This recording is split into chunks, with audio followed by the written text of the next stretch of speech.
Rappelez ça. Bien. Alors, tout le monde m'entend super bien. On est d'accord? Vous me faites comme sur une vidéo, vous me dites ouais, je vous entends super, ouais, super. Bref.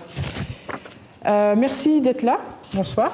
Donc moi, je m'appelle Rebecca Zéboulon. Présente, donc je suis kinésiologue. Je suis animatrice et formatrice en brain gym. Alors, il y a la kinésiologie et le brain gym. Je voudrais juste savoir comme ça, qui connaît la kinésiologie, de près ou de loin? Ok. Le brain gym. Voilà. Ça vous dit l'étendue de mon travail avant même mon travail, c'est de faire savoir quel est mon travail. Bien. Donc, je suis donc kinésiologue et animatrice, formatrice en brain gym. J'exerce à Coutances. Je propose des séances individuelles et des ateliers et des initiations et des formations, tout un tas de choses. Et les formations sont surtout autour du brain gym. Je vais être très rapide parce que je vais en parler beaucoup après. Le brain gym, ce sont des mouvements qu'on appelle des clés de l'apprentissage. Et ces clés de l'apprentissage, en fait, nous rappellent que nous avons tout appris par le mouvement et que si on a le moindre petit blocage à l'apprentissage, alors à tout âge, hein, pas seulement à l'école, eh bien parfois il suffit de se mettre en mouvement et miraculeusement, enfin non pas miraculeusement, ce ne sont pas des miracles, c'est pas vrai. On va libérer des blocages. Donc voilà, donc ça c'est 26 mouvements. Moi quand j'ai découvert le brain gym, c'était au tout début de mon cursus de formation en kinésiologie. La kinésio c'est une malle à outils et parmi les outils il y a ce brain gym. Et quand j'ai découvert ça, j'ai vraiment, je me suis posé la question pourquoi tout le monde n'est pas au courant que cette discipline elle existe, pourquoi elle n'est pas enseignée à l'école, pourquoi les profs ne sont pas formés, pourquoi tous les encadrants ne sont pas formés à cette discipline, parce que vraiment elle vient libérer des blocages souvent d'ordre émotionnel et ces blocages ils sont souvent en lien avec nos compétences cognitives. Alors on en a un peu besoin tous les jours, à l'école mais pas que. D'accord ? Donc le brain gym, je suis tombée dedans et du coup je suis un peu passionnée. Mais je suis d'abord et avant tout kinésiologue. Alors kinésiologie, ça veut dire kinésis, logos, c'est la science du mouvement. Et c'est ça qui m'a plu dans la kinésiologie. On va parler de 3 mouvements. Le corps, le cœur et l'esprit, par ordre d'arrivée. Ce soir, je vais associer la kinésiologie au thème du festival. Donc le festival, son thème, c'est l'épuisement parental. Et moi, j'ai choisi d'aborder ce thème par un autre thème qui est savoir dire non pour ne pas devenir un parent robot. Alors, savoir dire non, je vais vraiment expliquer ce que c'est. Et ne pas devenir un parent robot, il y a plein de lectures, il y a beaucoup de littérature autour de ce sujet, du burn-out, de la parentalité. Donc ça, je vais vous faire des propositions de lecture à la fin. Mais il y en a plein. Il y en a ici aux Unelles, au 3e, il y a un espace parentalité qui propose beaucoup de lectures déjà. On a la médiathèque, on a l'OCEP, enfin à Coutances, on est super bien servi. Donc je citerai certains auteurs, beaucoup d'autrices, j'avoue. Mais ça, voilà, ça c'est un sujet que vous pouvez aborder vous-même. Donc la kinésiologie, le mouvement. On considère donc l'individu dans sa globalité, corps, cœur, esprit. Là, je vais reciter quelqu'un qui est intervenu lundi 6 octobre, c'était Aline Nativel-Idamou, qui a proposé une conférence justement sur la parentalité et qui nous a bien expliqué que le burn-out, en fait, ces symptômes, ils étaient d'ordre physique, émotionnel et cognitif. Physique, on va avoir une fatigue intense, on va être irritable. Cognitif, on va avoir du mal à se concentrer, à retrouver de la motivation. Et au niveau des émotions, on va être submergé par nos émotions. Nous n'arrivons plus à réguler nos émotions.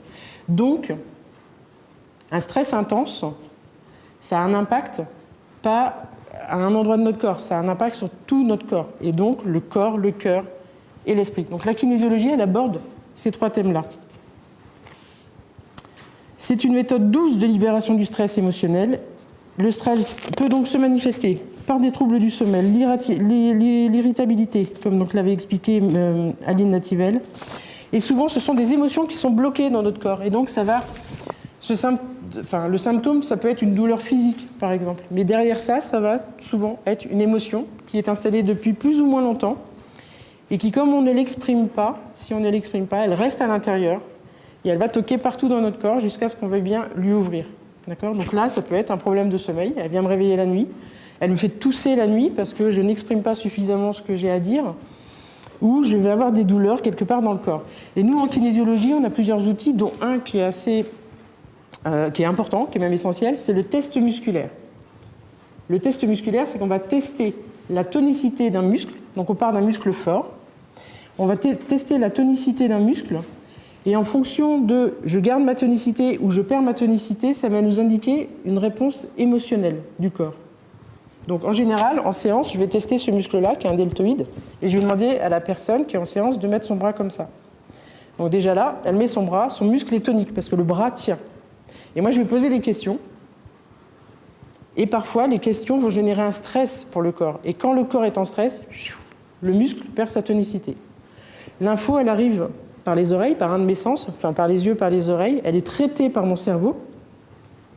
Et il envoie une réponse. Donc si je vous demande de lever votre bras et qu'il n'y a aucun danger, tous, vous allez lever un bras. D'accord ?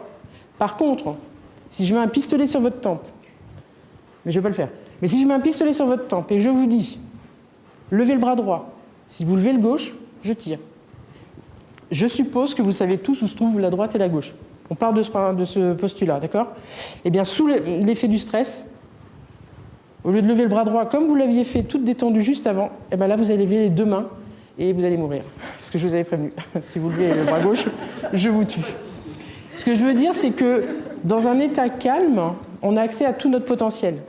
Dès lors qu'un stress intense, comme un parent épuisé, un stress intense, une fatigue intense s'installe, eh ben on perd 2/3 en tout cas, du mécanisme de notre cerveau. Et des choses qu'on savait parfaitement faire, eh ben soudainement, le bon élève à l'école, c'est le meilleur élève de l'école, tout le monde le sait, mais le jour d'examen, il n'y a rien à faire. Il n'y arrive pas. Parce qu'en fait, il a beau être bon élève, s'il ne sait pas réguler ses émotions, un jour d'examen, ça devient compliqué pour lui. Il va sentir ses mains moites, il va avoir le cœur qui bat, tout ça, il va le sentir. Par contre, il ne va plus avoir accès à sa mémoire, il ne va plus être en capacité d'écrire ou de répondre, il va perdre ses moyens.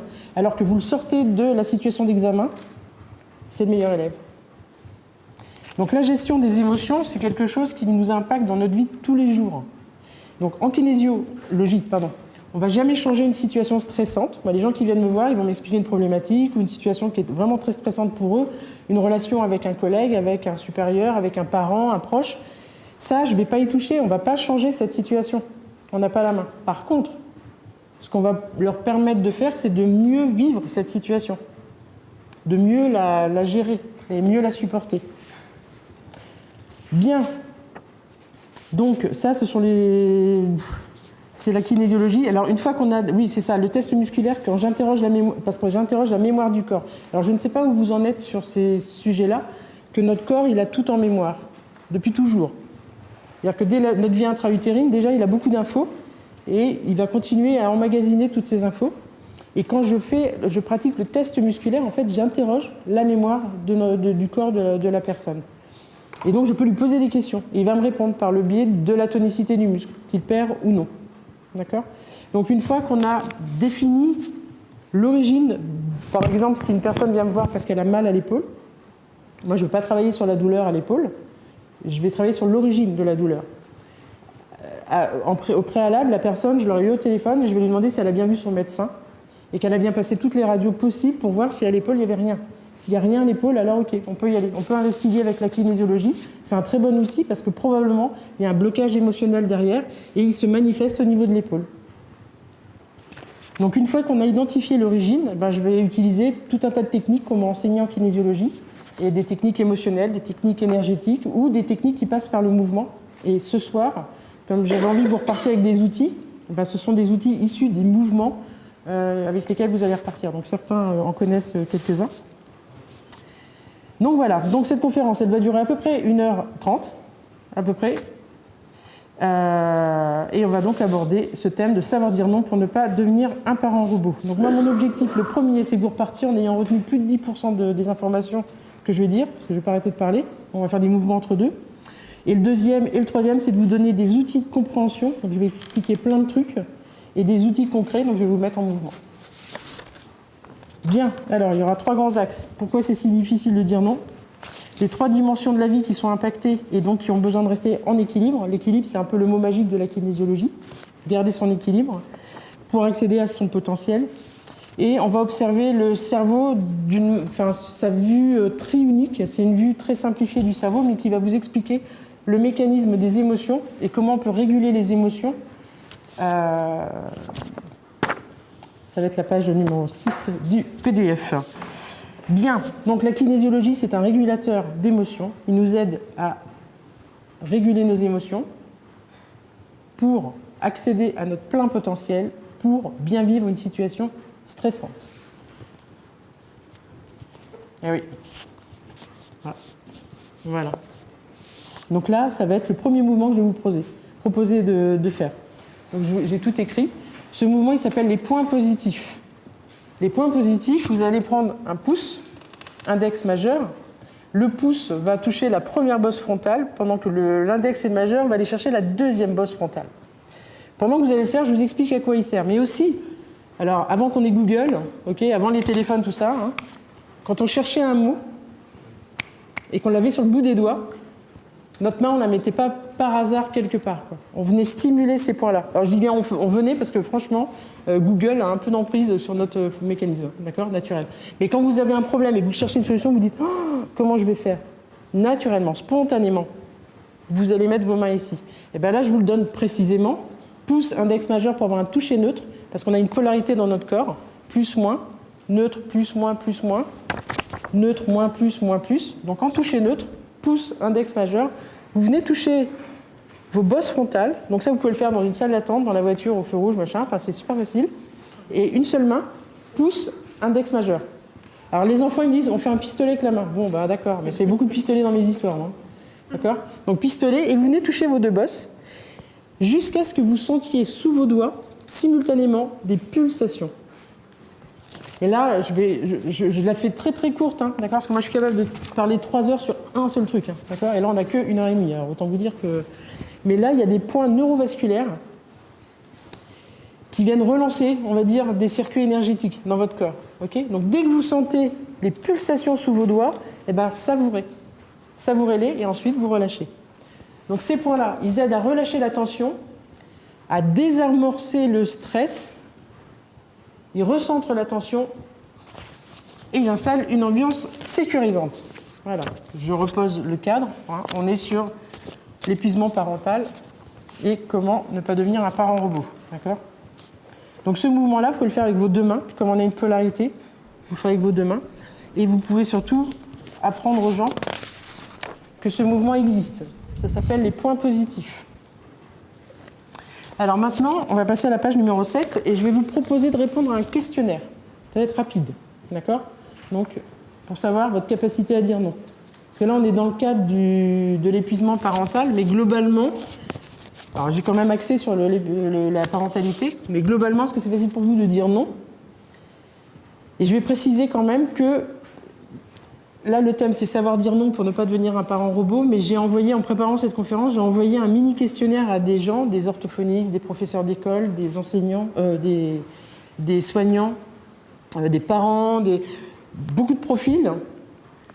Et en fait, il y en a certains qui m'ont répondu moi, dire non, j'ai pas de problème à dire non. Je peux devenir un parent robot à force de dire oui aussi. À dire non aussi. Je sais pas si vous me suivez avec toutes mes erreurs. Mais il y a des gens qui savent dire non et qui aimeraient bien justement arrêter de dire non pour arrêter de passer pour un parent méchant qui dit toujours non. Donc on peut aussi devenir un parent robot à dire non. Donc vous allez voir qu'en fait, la vraie problématique, c'est de savoir dire. C'est de s'exprimer. Donc je vous laisse lire. Non, je le lis avec vous. Donc, il y en a 10 questions. Vous allez 1, ça correspond à jamais. 5, ah bah toujours. Bah c'est vous qui vous auto... Ah bah j'ai perdu mon mot, voilà. Vous le faites. C'est vous qui vous auto-notez, on va dire. Première question, je me sens coupable quand je refuse une demande de mon enfant.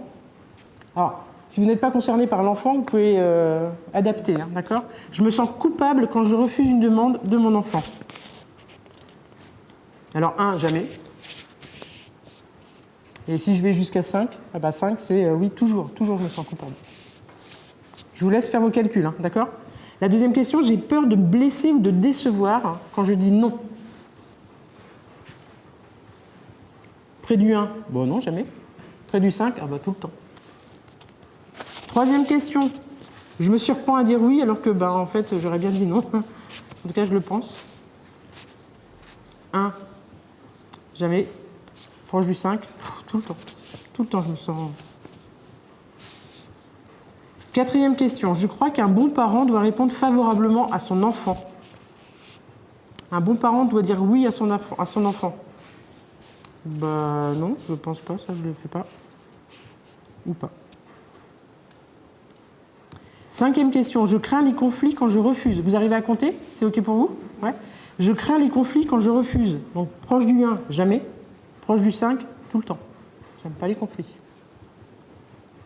6e question, je me sens fatiguée d'avoir trop de demandes à gérer, trop de sollicitations. Alors de mon enfant, mais ça peut être, on verra, hein, il y a les sollicitations, elles viennent aussi de l'extérieur.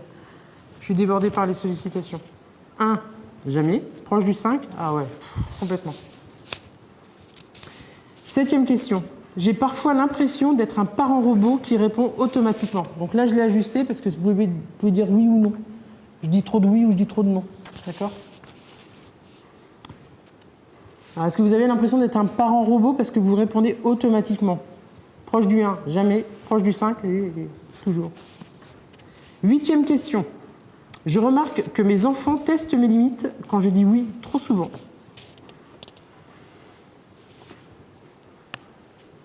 9e question. Je sais poser un nom clair, ferme et bienveillant. Bon, là, en général, c'est 1 ou 5. Hein, mais c'est pas... Et la 10e question. Je considère que dire non, c'est aussi respecter mes propres besoins. Jamais, toujours. Ou entre les deux. Voilà, voilà. Donc, si vous avez réussi, vous avez un nombre. Vous avez cumulé un certain nombre. Donc, vous avez la lecture de tout, voilà. Donc, qui se trouve entre 10 et 24 points? Ok, notre caméraman. Qui se trouve dans la deuxième catégorie, plutôt entre 25 et 39? Donc, vous avez parfois du mal à dire non, mais vous êtes en bon chemin. Hein.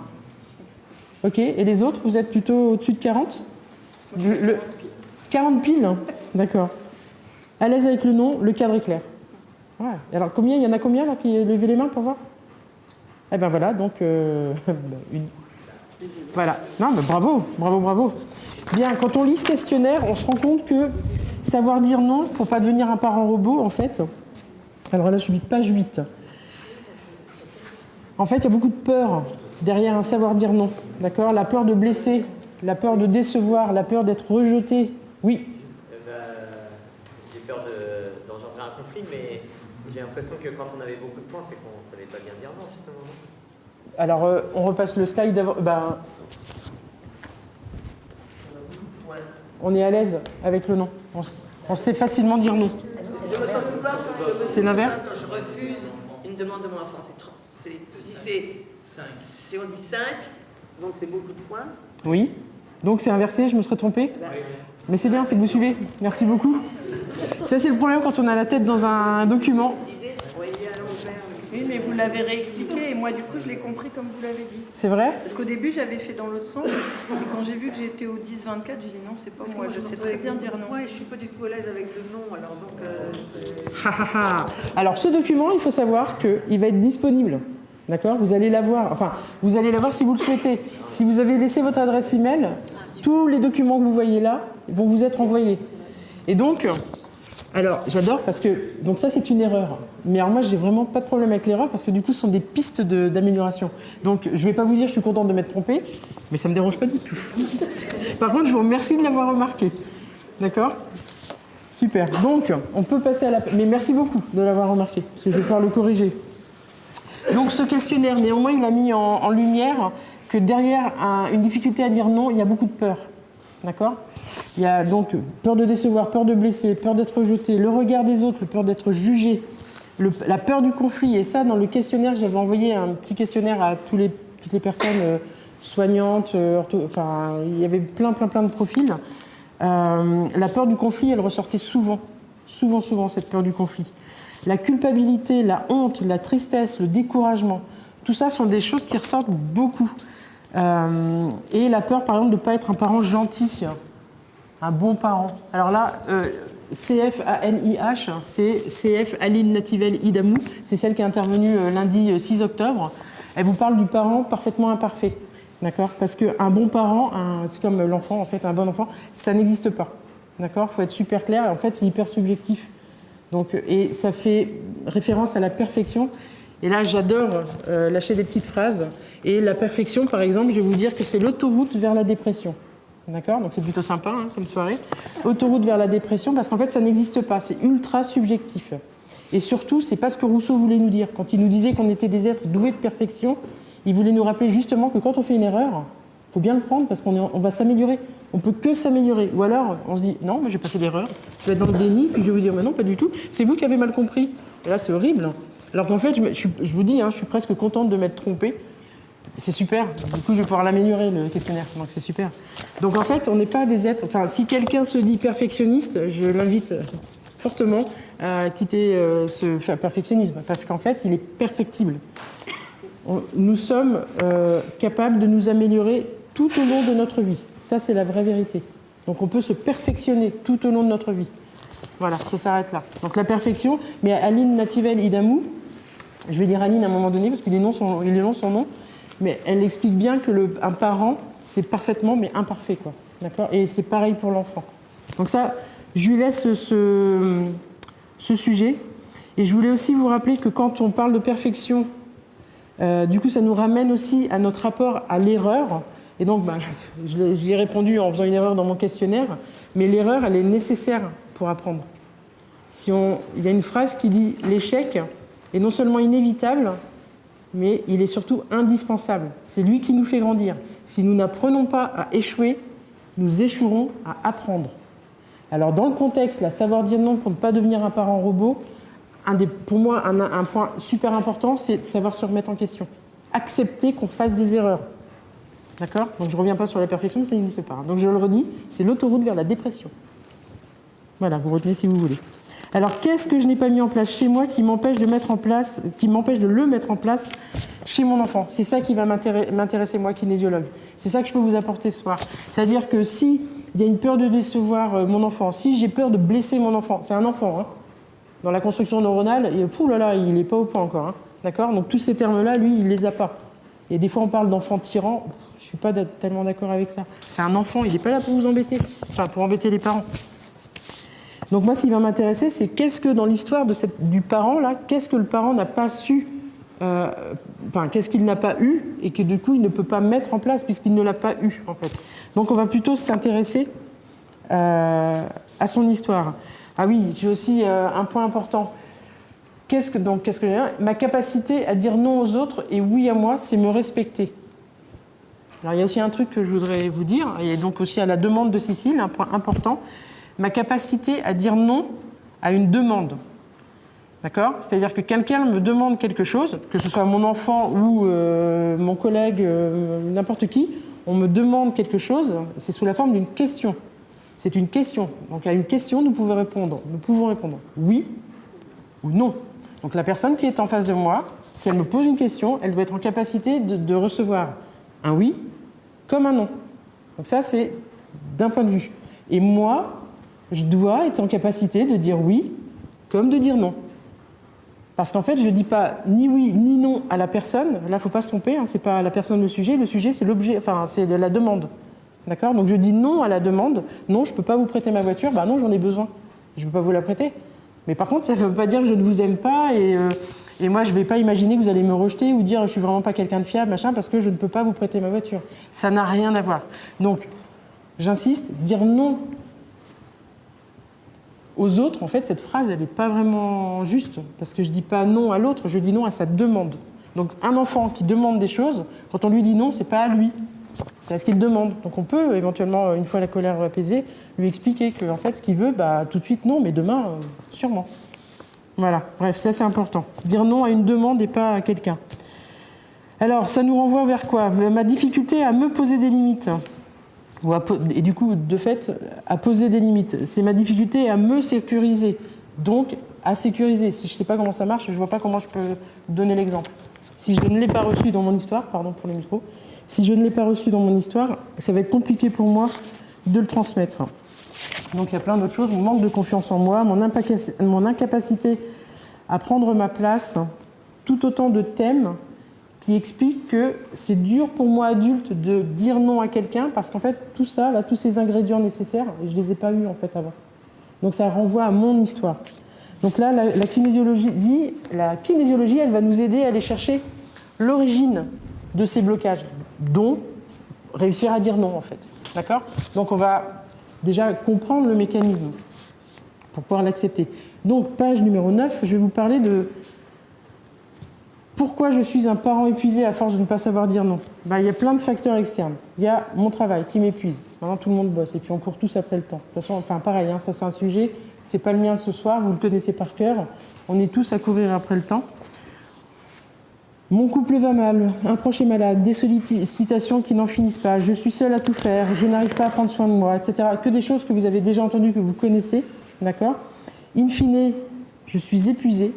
Et là, le parent épuisé, c'est là où il va tendre vers un parent robot, c'est que épuisé, j'abandonne. J'en ai marre de répéter, c'est toujours pareil, je répète, donc allez-y. Et là, vraiment, je lâche. Et là, je rentre dans un mode automatique, clairement. C'est plus conscientisé, je peux plus, j'ai plus accès, je déborde. Les émotions, là, ça déborde, je vais craquer, en fait. Donc, je laisse faire. C'est un instinct de survie, en fait. Hein. C'est un instinct réflexe, un instinct de survie. Alors, le burn-out parental, ça, c'est la définition de Aline, native Alidem. D'accord ? Elle dit c'est une grande souffrance dans l'exercice de sa parentalité. Donc, on va retrouver la fatigue intense et chronique. C'est pour ça qu'il parle de syndrome. C'est un syndrome, parce qu'il y a une chronicité dans la fatigue.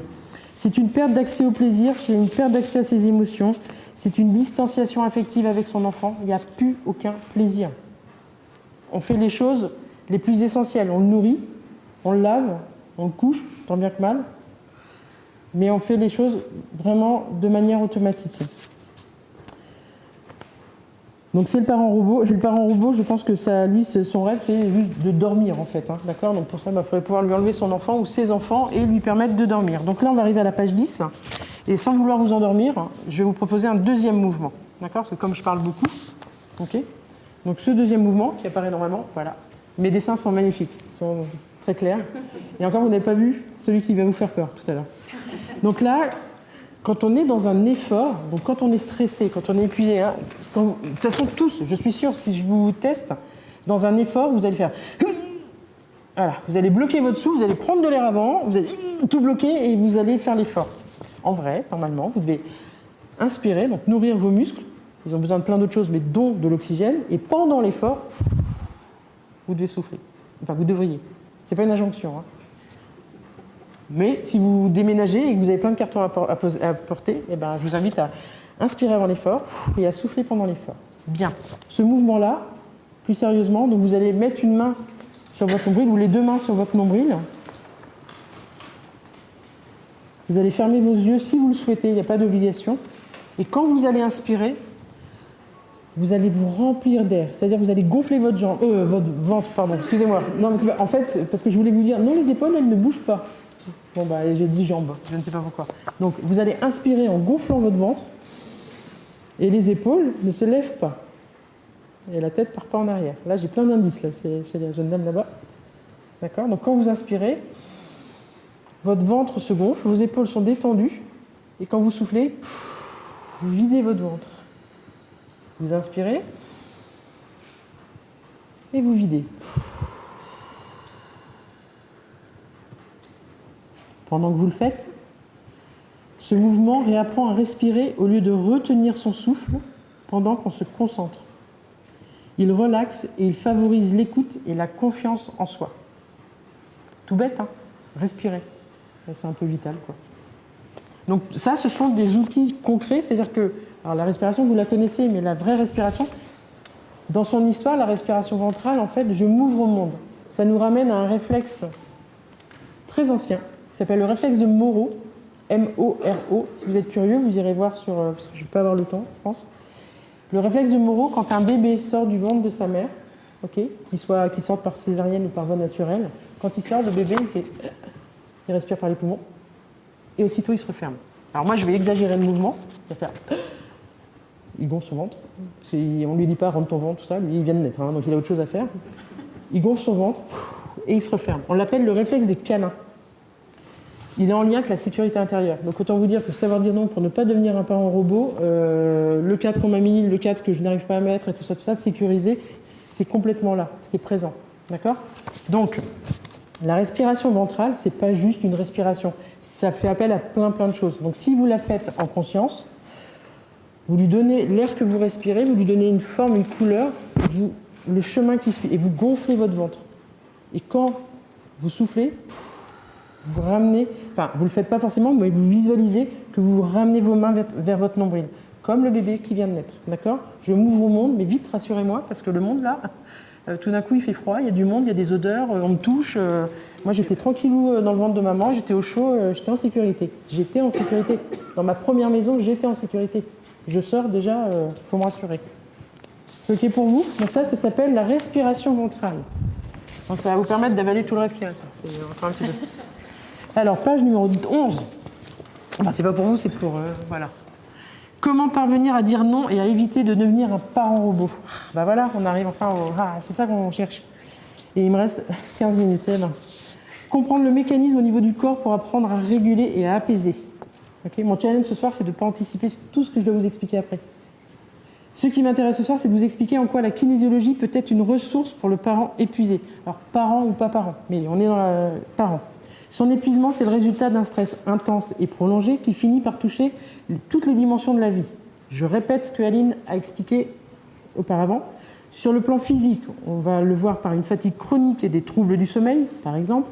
Sur le plan émotionnel, on va le voir par de l'irritabilité, de la tristesse, une perte de motivation. Et sur le plan cognitif, des difficultés de concentration, des trous de mémoire, tout un tas de choses. D'accord ? Ça, c'est Aline Nativelle qui l'explique. Et moi, je suis complètement d'accord avec elle. Enfin, pas moi, mais la kinésiologie. Page 12, vous allez voir. La kinésiologie, c'est ça.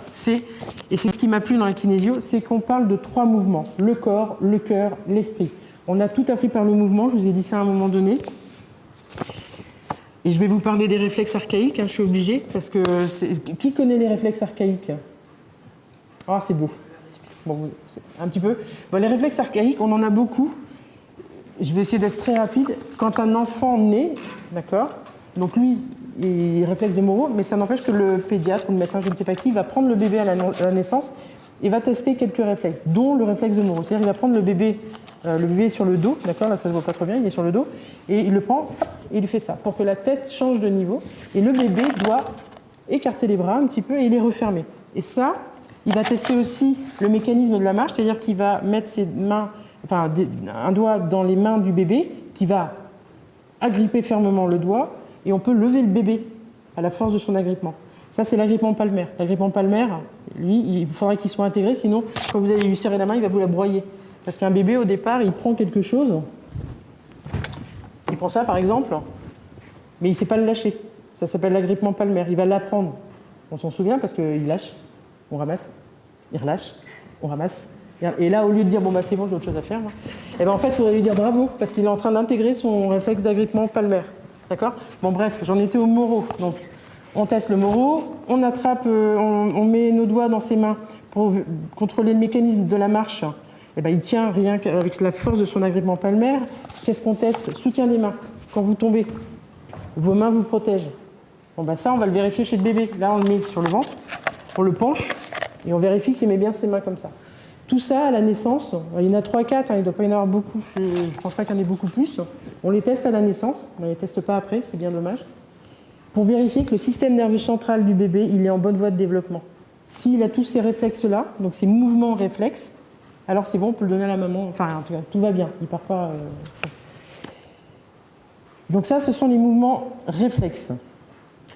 Et c'est là, il ne faut pas que je parle dans tous les sens. Donc, quand on sort du ventre de notre mère, on va en avoir une quarantaine à mettre en place et on va les intégrer en fait. On les intègre et le but final, c'est de devenir bipède, d'être sur nos 2 pieds. D'accord ? Donc ça va passer par tout un tas de réflexes. Et où on va apprendre à organiser notre corps. On va bouger le haut, le bas, la droite, la gauche, l'avant, l'arrière. On va se familiariser avec ces 3 dimensions. Les 3 mouvements de la kinésiologie. Okay ? Et quand on est debout, quand le bébé est debout et qu'il marche tout seul, qu'il est autonome pour la marche, alors là, ça veut dire que son corps il est en équilibre. Et ça, l'équilibre, c'est vraiment le mot-clé de la kinésiologie. C'est-à-dire que toujours, on va essayer de vous ramener vers votre équilibre de base. Quelqu'un qui est comme ça, je passe mon temps à lui dire, hop là, on se met sur les 2 pieds.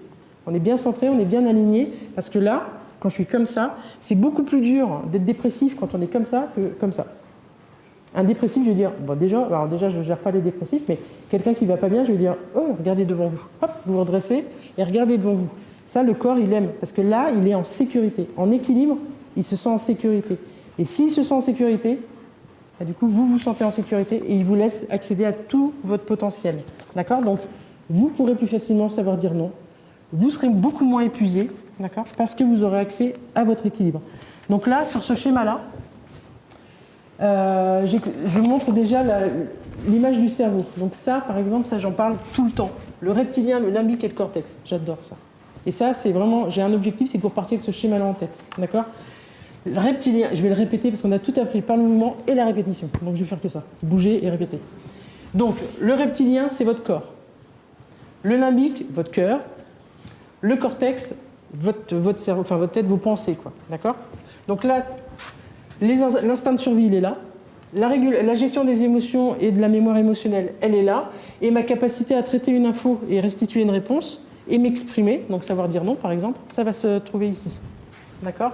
Il ne faut pas que je m'égare. Il faut que je vous lise tout ce qu'il y a sur le document. Donc le reptilien, il va m'aider à me sentir en sécurité. Le limbique à accueillir mes émotions et le cortex à raisonner. Chacune de ces trois zones communique mieux grâce au mouvement. Vraiment, si j'ai un résumé à faire ce soir, c'est buvez de l'eau, respirez et allez marcher. Vous l'avez sûrement déjà entendu, mais c'est vraiment la base de la base pour accéder à tout notre potentiel. Il n'y a qu'en ayant accès à notre potentiel qu'on pourra mieux gérer un enfant compliqué. D'accord? Et qu'on sera beaucoup moins épuisé. Page numéro 13. Il y en a 47, soyez pas inquiets. C'est pas vrai. Le développement chronologique du cerveau, j'adore. Parce qu'en fait, je vous ai dit tout à l'heure, je voudrais vous donner des outils concrets, mais des outils de compréhension. Parce que je trouve que quand on comprend mieux comment on fonctionne, on devient beaucoup plus tolérant, un, envers soi-même, deux, envers les autres. Et franchement, on est aux commandes d'un truc hyper complexe. C'est que quand ça ne fonctionne plus qu'on se dit « Ah, comment ça marche ?» C'est le corps. Et ce corps, c'est notre meilleur ami.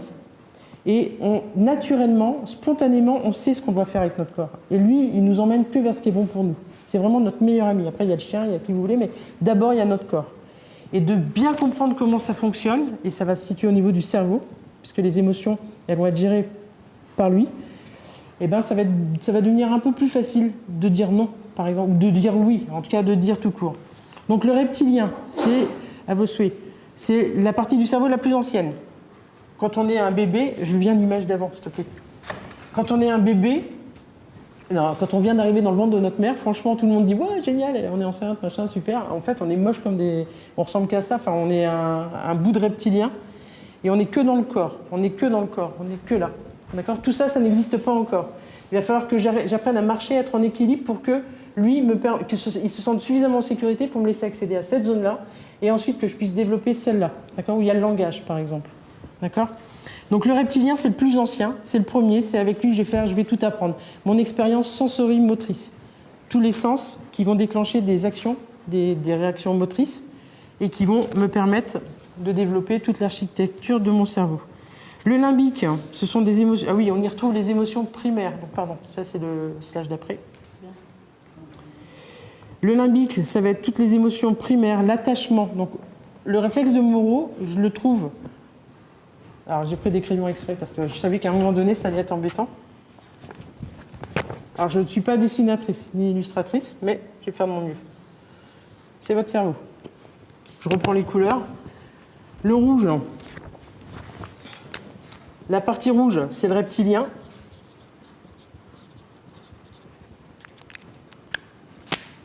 La partie bleue, le limbique. J'ai vu qu'il y en a qui avaient suivi. Et la partie jaune, que je vais faire en noir, parce que je n'ai pas de jaune, le cortex, néocortex. Voilà. Et au milieu coule une rivière. Donc là, ça, c'est ça. Et quelque part, par là, il y a le gendarme des émotions. L'amygdale. L'amygdale, c'est le gendarme des émotions. Bref. Donc ça, c'est très très mal dessiné, mais c'est clair. Voilà. Donc, le reptilien, c'est le plus ancien, le limbique juste après, et le cortex, lui, ça va être le raisonnement, l'analyse, le discernement. Vous me posez une question. Moi, si je suis dans un état très détendu, je vais pouvoir vous répondre. Par contre, si je suis stressée et que vous me dites, tiens, Rebecca, vous pouvez répondre à la question numéro 3, je vais dire bien sûr, et je vais répondre à la question numéro 2. Alors que je sais parfaitement répondre à la 3, mais le stress me prend et en fait, ma capacité d'analyse, de discernement, de traiter une information, elle défaille. Donc lui, c'est le néocortex. Donc là, on retrouve aussi l'empathie et la moralité. Donc j'ai rajouté une phrase. Chez l'enfant, il est encore immature, donc peu disponible en cas d'émotion forte. Ça, c'est une info super importante. J'aurais pu l'écrire en couleur. Moi, je vous parle de la construction de notre architecture cérébrale. Quand on parle de parents robots et d'un enfant compliqué, l'enfant, lui, il est encore là. Hein. Il est encore là, il commence à peu près à arriver là, mais là, il ne sait pas du tout gérer les émotions, lui. Hein. D'accord ? Donc il est là. Il ne peut pas discerner. Si vous lui expliquez un truc pendant la crise, vous pouvez oublier, il comprend. Enfin, c'est pas du tout adapté. Donc, première information, c'est que quand il y a une crise, eh ben, ça se situe ici, dans le reptilien. Et c'est là où il ne faut pas que j'aille trop vite dans mes explications. En tout cas, on est là. Première information. La page numéro 14, elle va nous donner le lien entre ces trois zones. Le reptilien, lui, il va vérifier s'il y a un danger ou pas dans le corps. Comment ça se manifeste. Alors moi, j'utilise l'oscillation en cours. L'oscillation, c'est un truc... Donc, votre corps, il oscille en avant ou il oscille en arrière. D'accord ? Moi, en séance, je fais un focus là-dessus, donc du coup, tout le monde me dit « Ah, c'est bizarre votre truc ». C'est pas mon truc, hein. Je rappelle que c'est le corps de la personne. Moi, je n'ai rien à voir là-dedans. Juste, je pose des questions et le corps, il réagit. Mais en vrai, tous les jours, vous l'utilisez. Vous pourriez l'utiliser tous les jours, cette oscillation. C'est en lien avec notre capacité à... Enfin, notre instinct naturel, qu'on coupe à cause de lui. Lui, il prend beaucoup de place. Il faut mettre cette couleur-là. Le cortex, c'est la partie où on réfléchit. Il prend beaucoup de place, beaucoup plus que tous les autres, parce qu'en fait, on réfléchit tout le temps maintenant. Si je vois quelque chose qui me plaît, je vais aller vers le truc qui me plaît, puis je vais reculer en disant « Ouais, mais est-ce que vraiment j'en ai besoin ? Est-ce que c'est la couleur qui me va ?» Puis, ouais, je suis pas sûre. Alors que instinctivement, je vais aller vers quelque chose qui me plaît. D'accord ? Votre corps, c'est votre meilleur ami, donc il vous emmène vers quelque chose qui vous plaît. Par contre, vous marchez et tout d'un coup, hop, vous voyez qu'il y a un ravin, votre corps, il vous emmène en arrière.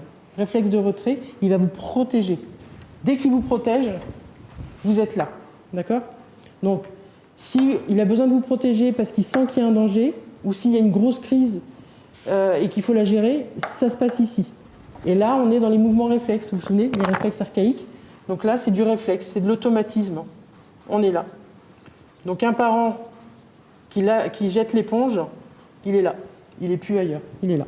Et l'enfant, pareil, qui est en pleine crise, il est là, dans le cerveau. Donc la bonne nouvelle, c'est qu'il y a du mouvement pour libérer ça. En passant par le mouvement, on peut permettre une bonne fluidité entre les trois zones. Et c'est ça qu'on va chercher. Alors, comprendre un enfant grâce à ça. Je vous laisse lire, hein, parce que je l'ai... Comme ça, vous allez me dire si je me suis trompée ou pas. Non, je rigole.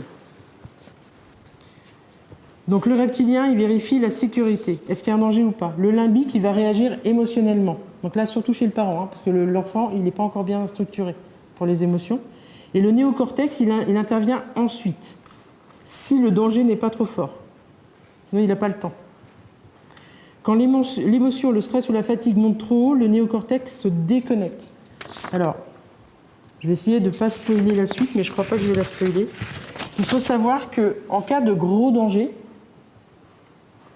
donc de grosses crises, pour un enfant, vraiment une grosse crise, où vraiment, là, je suis démunie, je ne sais plus quoi faire, à un moment donné, il y a toute cette partie-là de mon cerveau qui est effacée, qui ne peut plus intervenir. C'est comme s'il y avait un disjoncteur dans mon cerveau qui disait « je ne peux plus réfléchir, là, j'ai plus accès à ça, les émotions, il ne faut surtout pas que je rentre dans les émotions, donc là, il faut que je fasse des trucs, mais ça va être des mouvements réflexes. » Un autre cas de figure pour que vous compreniez bien. Imaginez, vous avez un camion qui arrive sur vous, et visiblement qui va vous écraser, d'accord ?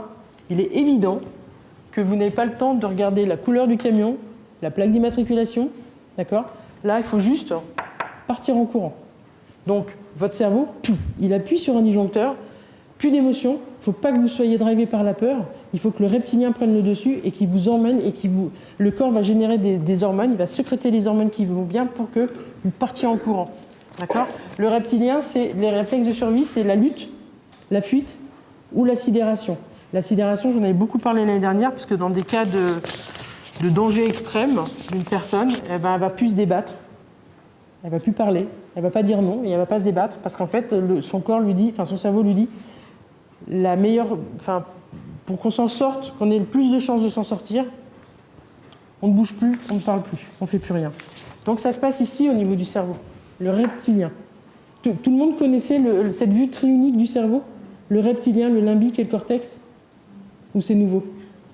Si c'est nouveau, je suis super contente parce que vraiment un objectif, c'est que, alors c'est très mal dessiné, mais ça va être mieux sur l'écran, c'est que vous reteniez ça, d'accord? C'est une vue simplifiée, hein, d'accord?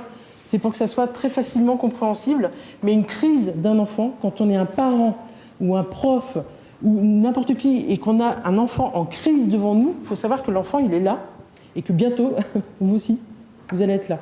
Donc oubliez les explications, elles n'ont pas leur place, d'accord? Et les émotions, ben, mettez-les de côté. D'abord, il faut apaiser le reptilien. Donc pour ça, je vais vous proposer des mouvements. Il faut apaiser le reptilien. Et une fois que le reptilien est apaisé, alors on peut reparler d'émotions. Et là, enfin, quand je dis on peut parler, c'est là. Hein. D'accord? Donc ce schéma-là, pour moi, il est super important. Hyper important. Donc maintenant, c'est la page numéro 15, s'il vous plaît. De toute façon, ce document, vous l'aurez. Hein, d'accord? Donc si j'ai excusé des lignes, c'est pas très très grave. Alors, on a la fin de la première page, mais en résumé, c'est ça. Vous voyez? J'adore ce schéma-là. Il est quand même beaucoup plus clair que le mien. Donc ce schéma-là, je l'ai remis plein de fois. Hein. En résumé, le reptilien, c'est la survie.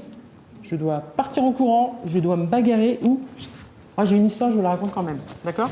C'était l'année dernière, j'avais dit... Non, je ne l'ai pas diffusée, c'était une vidéo que j'avais trouvée sur Internet, dans mon ami Internet, et une gazelle qui s'est fait prendre par un lion.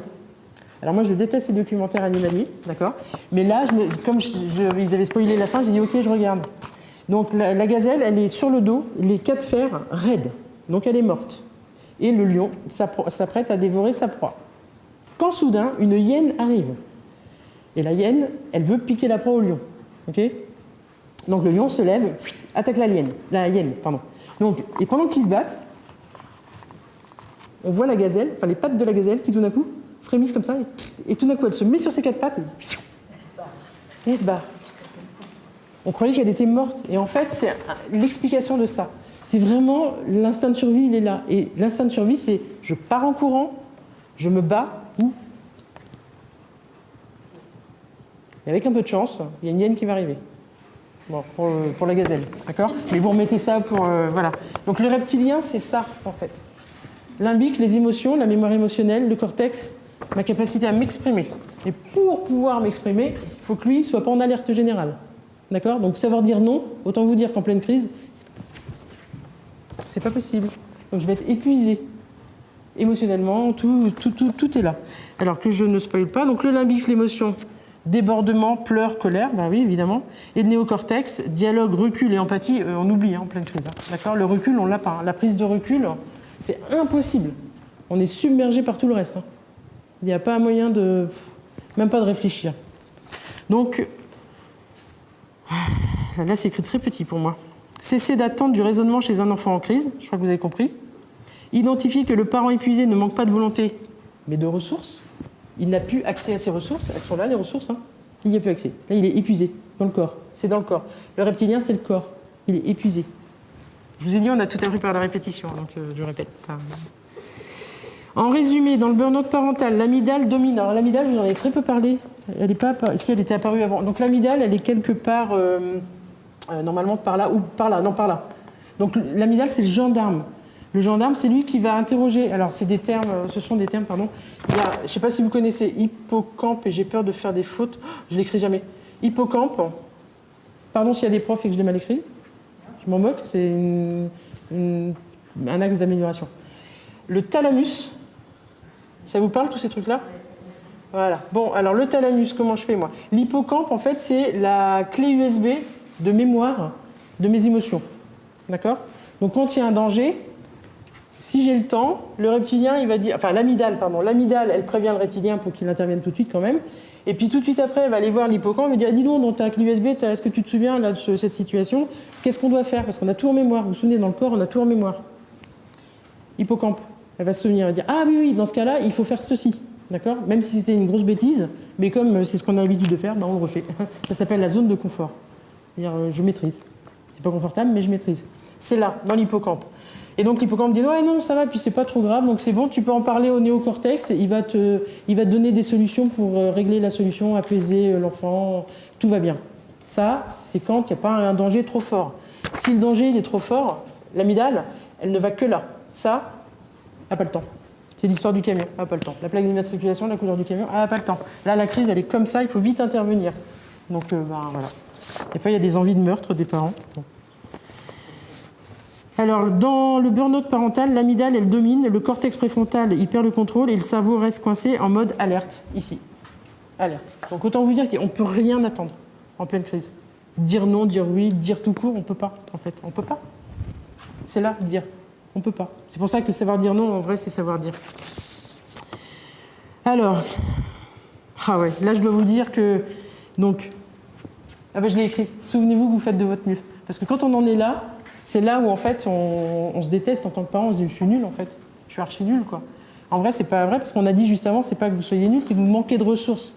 Et on ne vous a pas expliqué comment ça fonctionnait. Donc, il faut vous calmer, d'abord, prendre du recul. Il faut vous isoler. Faites comme vous pouvez, il faut vous isoler. Et après, vous vous rappelez que vous faites de votre mieux. Alors ça, j'adore cette phrase-là. Et là, je vais vous renvoyer vers un petit livre qui s'appelle Les accords Toltec. Je ne sais pas si vous les connaissez. Qui connaît les accords Toltec? Wow. Attends, relevez la main. Sauf ceux que je connais. Ah ouais, quand même. Les accords Toltec. Ben voilà. Les accords Toltec, il y en a 4. Il y en a 4. Le premier, c'est avoir une parole impeccable. Impossible. Le deuxième, c'est pas faire de suppositions. Impossible. Le troisième, ne pas en faire une affaire personnelle. On commence à frôler le possible. D'accord? Mais pour ça, il faut être bien en équilibre, il faut avoir accès à tout ça. Voilà. Et là, éventuellement, on n'en fait pas une affaire personnelle. Et le quatrième, le dernier, il vous sauve des 3 autres parce que lui, il vous dit, de toute façon, vous avez fait de votre mieux. Alors, si vous n'avez pas eu la parole impeccable, vous avez fait des suppositions, vous en avez fait une affaire personnelle, et bien, au moins, vous aurez fait de votre mieux. D'accord? Parce que ce jour-là, vous avez fait avec les moyens dont vous disposiez. Un parent épuisé, il fait ce qu'il peut. Il fait de son mieux. Super important de le rappeler. Parents ou pas parents, hein, d'accord? On est tata, on est grands-parents, on est je sais pas quoi. On fait de notre mieux. Il faut juste comprendre comment ça fonctionne. Vous savez, je commence à fatiguer.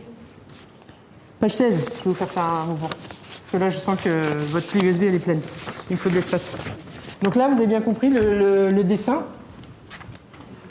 Pas savoir dire non, parents épuisés, parents robots, reptilien. Maintenant, vous aurez un mot, reptilien.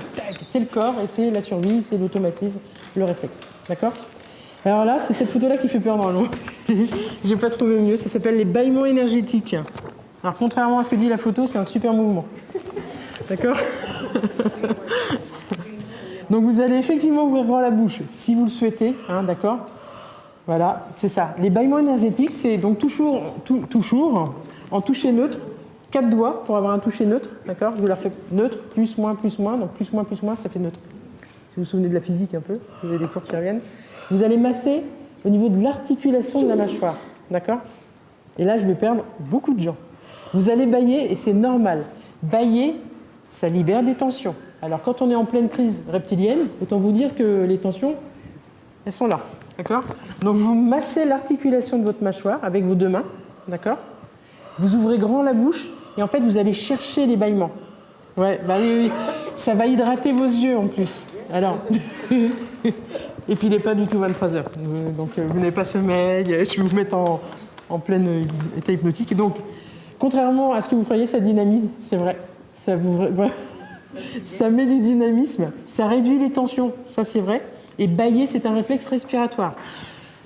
Alors pensez à la respiration, c'était le premier mouvement, d'accord? Et vous vous ouvrez au monde. Le message de je respire par le ventre, c'est je m'ouvre au monde, d'accord? Mais aussitôt, je suis capable de me rassurer. Ah ouais. C'est qu'il est efficace. C'est pas que l'heure, hein, parce que quand j'en fais le matin en séance, parfois je tombe sur bâillement énergétique et donc je demande à la personne de pratiquer le bâillement énergétique, je le fais avec elle, je l'accompagne, et ben moi c'est fini pour la matinée.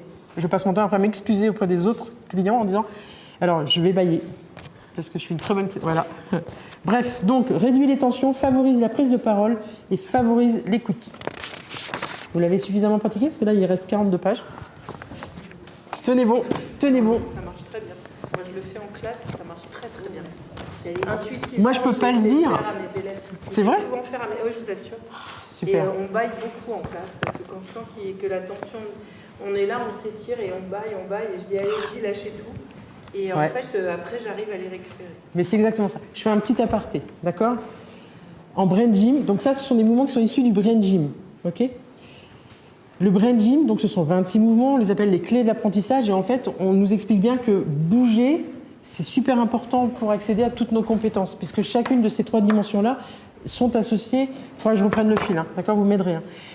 Ces 3 dimensions-là, elles sont associées à toutes nos compétences de concentration, d'attention, d'écrire, parler, lire, voir, entendre, enfin tout ça, c'est dans des zones de notre cerveau et le mouvement facilite ça. Un élève qui arrive à l'école, je prends un exemple, il arrive à l'école le matin, d'accord, et sur la route, ils ont écrasé, enfin, il y avait les parents, les frères, les sœurs, enfin on s'en moque, en tout cas en route, ils écrasent un hérisson. Et vous avez un petit garçon hypersensible, et lui, il ne veut pas s'en remettre de la journée, hein, que son papa ou sa maman a écrasé un hérisson. Et donc il arrive à l'école, asseyez-vous, sortez vos cahiers, machin, tout ça, oh là là. Et lui, sa jauge de disponibilité pour l'apprentissage, elle est en dessous du niveau de la mer. Il est encore avec le hérisson, à se dire comment j'aurais pu faire pour éviter qu'il meure, etc., etc. Alors là, il faut le ramener. Hein. Et donc, des mouvements comme bâillement énergétique, où il y a plein de mouvements en brain gym, en début de classe, ça permet de retrouver les élèves, enfin de les récupérer, parce qu'il y en a qui sont encore dans leur lit, encore la marque de machin, de la couette, d'autres qui sont encore frustrés parce que bah non, il n'y avait pas mes chocs à pic ce matin. Oui, il n'y avait pas tes chocs à pic, bah tant pis, il y en aura demain, mais là tes parents font de leur mieux, mais il n'y a pas de chocs à pic, d'accord? Et donc ils arrivent avec ça. Et vous leur dites alors, bah, vous ouvrez vos cahiers, puis vous sortez vos crayons, puis on va y aller. Pour je sais pas quel âge on dit ça. Il y a certainement un âge avant où on ne dit pas de sortir des crayons, mais bref, vous avez compris l'idée. Donc des mouvements avant de démarrer la classe, après la récréation, après le repas du midi. C'est des super moments, ça dure 5 minutes et on récupère tout le monde. On récupère tout le monde. Donc ça marche pour et ça marche pour tout le monde. D'accord? Pour tout le monde. Et ça permet de, si jamais il y avait des petites tensions là, il y a des mouvements, vous avez les yeux ouverts juste avant, hein, mais vous faites les mouvements et tout d'un coup vous dites, oh, j'ai l'impression d'avoir les yeux ouverts. Alors qu'ils étaient ouverts, hein, juste avant, ils étaient ouverts. C'est juste que, bah, voilà, on est un peu embrouillé. Mais là, j'anticipe. Alors, la page numéro 17. Et là, je vais vous parler très brièvement des émotions, parce que quand même la kinésiologie, je rappelle que je suis kinésiologue et que mon métier, c'est d'accompagner les gens et de les aider à réguler leurs émotions pour pouvoir accéder à leur plein potentiel et vivre de mieux en mieux une situation pourtant stressante. D'accord ? Avant de venir me voir, ils ne savent pas gérer cette situation, enfin, ils ne supportent pas cette situation. Après, notre objectif, c'est que la situation elle est stressante, mais eux, ils ont accès à leur potentiel et ils savent prendre du recul, apaiser leur colère, pouvoir répondre à l'objet de la colère, tout ça, d'accord ? J'ai accès à mes ressources parce que je sais apaiser lui, là, d'accord ? Donc les émotions, la définition, émotion, c'est une énergie en mouvement, emotion, énergie en mouvement. Une énergie, elle arrive dans votre corps, donc dans votre corps, dans votre cœur et dans votre tête, hein, elle touche tout. Elle arrive et elle, son but, c'est de vous délivrer un message. Elles ont un truc à vous dire. Mais des fois, on dit pouf, j'ai pas le temps, et hop, je la mets de côté, d'accord ? Donc je prends toujours des images parce que je trouve qu'on retient bien avec des images. Vous imaginez qu'une émotion, votre cœur, c'est comme une boîte aux lettres, et que l'émotion, au départ, elle arrive. Si jamais vous êtes quelqu'un qui n'exprime pas super bien ses émotions, enfin qui a un peu de difficulté à exprimer, vous faites de votre mieux, mais vous avez du mal à exprimer vos émotions, d'accord ? Et bien imaginez que votre cœur, c'est comme une boîte aux lettres. L'émotion, elle arrive, et elle a bien envie d'être lue. D'accord ? Donc elle se met sur une carte postale. Tac. Et vous, pouf, vous avez la petite notification qui vous dit « Vous avez reçu un nouveau message ». Vous regardez vite fait, vous dites « J'ai bien l'impression que c'est de la tristesse, j'ai pas le temps. J'ai pas envie, j'ai pas le temps, j'ai pas envie. » Hop, et je l'écoute pas. Du coup, la tristesse, elle est là, sur la carte postale, elle dit « Bah quoi ?» Elle dit « Ah, bah non, la carte postale, elle m'a pas vu. Elle m'a pas vu. Donc je reviens dans une grosse enveloppe. Vous avez reçu un deuxième nouveau message. Non, je vois bien que c'est la tristesse, bon, non, j'ai pas envie de l'écouter, ok ?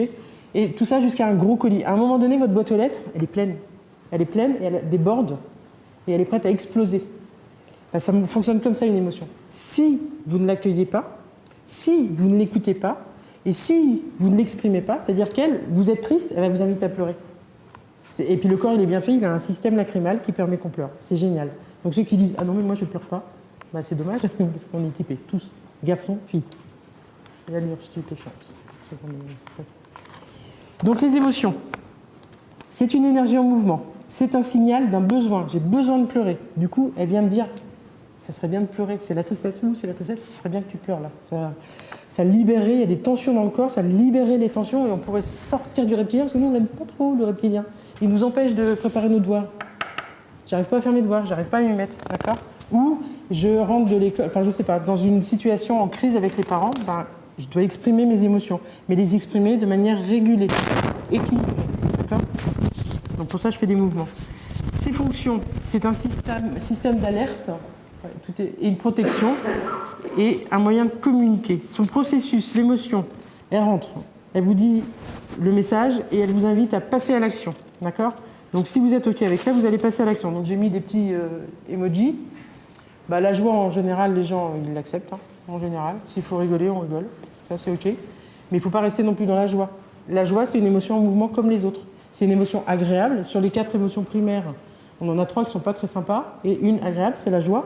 Bon, bah, celle-là, on l'accueille plutôt facilement, sauf qu'il ne faut pas rester dedans. Quelqu'un qui sera dans la joie en permanence, c'est pas possible. C'est un déséquilibre, d'accord? Donc ça marche pour la joie comme pour les autres. Page numéro 18. Donc nos émotions, elles se forment dans notre cerveau limbique. J'en reviens à mon petit schéma, parce que j'aime bien. Ça s'appelle la répétition. Elles envoient des informations automatiquement et rapidement dans le cerveau reptilien. Donc c'est le truc que je vous ai dit tout à l'heure, je répète. Qui lance alors la production d'hormones pour mobiliser les muscles dans notre corps, puisqu'il va nous demander de réagir. Puis l'information, si le danger n'est pas trop fort, remonte au néocortex, qui est là, enfin qui est là. Il remonte pour être analysé, remonte à la conscience du cortex pour être analysé, pour les fautes d'orthographe. Il y a des fautes d'orthographe, d'accord? Je m'excuse. Mais c'est pas grave, je vais pouvoir m'améliorer.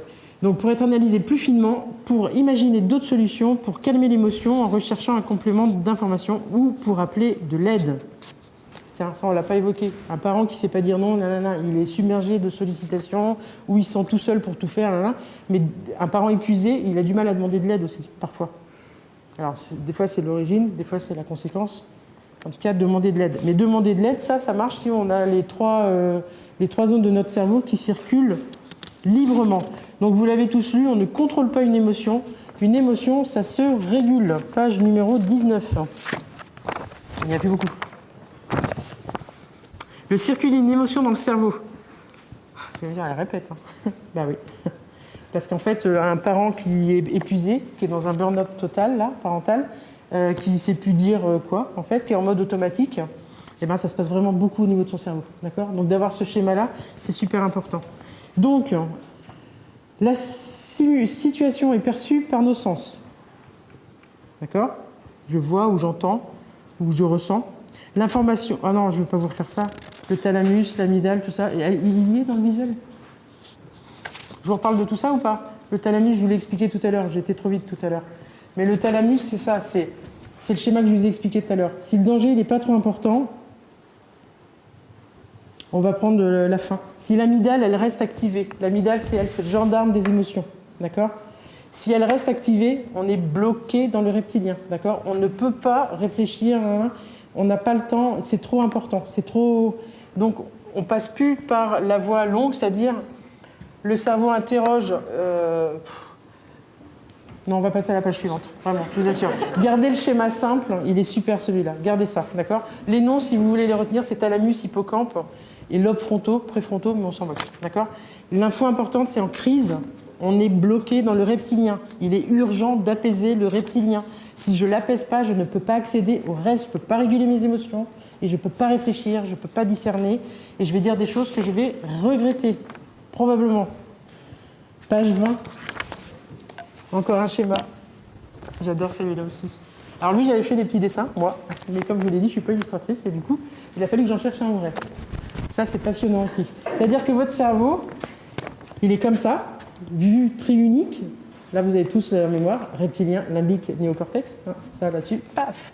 Et le deuxième schéma, c'est celui-ci. Vous avez un hémisphère gauche et un hémisphère droit. Et au milieu coule une rivière. Alors, il me faut des couleurs. Il me faut des couleurs. Quitte à le dessiner, il me faut des couleurs. Alors, on va avoir le droit et le gauche. Je reprends le schéma qui est là-haut. Ça, c'est quand tout va bien. Et quand tout va bien, donc là, il a dessiné. Ah oui, vous savez que votre hémisphère droit commande tout le côté gauche de votre corps et que votre hémisphère gauche commande tout le côté droit de votre corps. À partir de l'œil, c'est sous le sourcil. Vous êtes d'accord avec ça? Ça croise. Ça, c'est quand tout va bien. Donc, les trucs droits vont vers la gauche et les trucs gauches vont vers la droite, dès l'œil. On est d'accord? Ça, c'est quand tout va bien. Quand tout va pas bien, quand je suis en pleine crise, alors ça, c'est une autre expression que j'aime bien dire, c'est quand vous êtes, alors je vais dire au féminin, quand je suis maladroite. J'adore dire ça, parce que quand je suis maladroite, bah, ça veut dire que je suis bien à gauche. En fait, on devient gauche. On lui dit, mais qu'est-ce qu'elle est gauche? Bah oui, elle est maladroite, donc du coup, elle est gauche. Voilà, c'est un jeu de mots pour retenir que ça veut dire que c'est le bazar là-dedans. Au lieu d'être bien régulé là, bah, il y a du bleu ici, il y a du bleu qui passe par là, il y a du rouge ici, et il y a du rouge qui passe par là, et c'est là où, quand j'ai un fusil sur la tempe, au lieu de lever le bras droit, je lève les deux bras. N'importe quoi. Le matin, je ne suis pas réveillée, mes deux hémisphères, ils ne sont pas réveillés. Eux, ils doivent bosser ensemble. On a besoin des deux. Donc, ils doivent communiquer tous les jours, tout le temps, ensemble. S'il y en a un qui dort, ça ne va pas. Ça va être le matin où vous prenez votre café, vous le renversez, vous dites, oh là là, vous vous cognez, enfin... Et là, il y a un truc magique. Ça s'appelle page 21. Et ça, c'est un truc magique. Ça, on devrait tous le connaître. Donc, le brain gym, on dit que ce sont des mouvements simples. Moi, je dis plus ça. Hein. Quand je dis mouvement simple, je dis mouvement simple. Donc, celui-ci, on peut le faire assis. Ça tombe bien, vous êtes assis. Mais ceux qui veulent se lever. Donc, j'avais mis une chaise pour vous montrer, mais si vous êtes assis, je vous montre. Quand vous êtes assis. Alors, point de départ, quand vous êtes... Tout le monde me voit. Le point de départ, vos mains sont sur le côté. D'accord? Ça, c'est le point de départ. Alors, toi, tu fais très attention. Et oui, toi, tu n'as pas le droit de le faire, par exemple. Non. Après, vous prenez votre main gauche. Donc, pour ceux qui ne savent pas laquelle c'est, vous débrouillez, vous prenez une main. Et vous allez toucher votre genou opposé. Et vous reposez. Main droite, genou opposé. Et vous reposez. Et donc, vous faites ça. Alors là, moi, j'ai pas le temps de vous voir. D'accord? Quand on est debout, c'est comme ça. OK? Comme ça. OK? Bon, je ne peux pas vous voir, c'est pas possible. D'accord? Souvent, donc ça en séance, je le fais hyper souvent. D'accord? Parce qu'il est vraiment... Enfin, tous les mouvements brain gym sont dingos, mais alors celui-ci en particulier, et lui, il est en lien avec ma capacité à m'exprimer. Donc, savoir dire non. Donc, ça, souvent, ça donne ça. Les gens bloquent et vont faire ça. Puis en plus, ils vont taper très fort. Je ne vais pas le faire moi, d'accord? Et donc, ma capacité à croiser main gauche, jambe droite, donc là, vous imaginez que là, ça circule super bien dans les deux. Par contre, quand je fais ça, ah bah, c'est là où j'ai du bleu dans le rouge et du rouge dans le bleu, d'accord? Parce que j'arrive pas à croiser.